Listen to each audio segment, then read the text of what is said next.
حکومت نے تعمیراتی شعبے کے لیے ایک بہت بڑا اعلان کر دیا۔ عمران خان نے نیا پاکستان ہاؤسنگ اسکیم کے لیے 30 ارب روپے کی سبسڈی دے دی۔ جو لوگ 5 مرلے کے گھر کی تعمیرات کے لیے بینک سے قرضہ لیں گے انہیں صرف اور صرف 5%، جبکہ 10 مرلے کے گھر کے لیے قرضہ لینے والوں کو صرف 7% سود دینا پڑے گا۔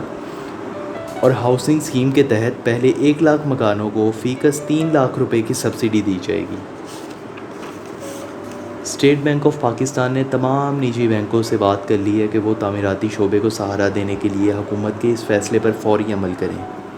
عمران خان نے اپنے اعلان میں یہ بھی کہا ہے کہ لوگوں کو NOC کے لیے پہلے بہت سی مشکلات کا سامنا کرنا پڑتا تھا، لیکن اب بہت کم NOC لینی پڑیں گی، اور حکومت نے 1 ونڈو آپریشن بھی متعارف کرا دیا ہے۔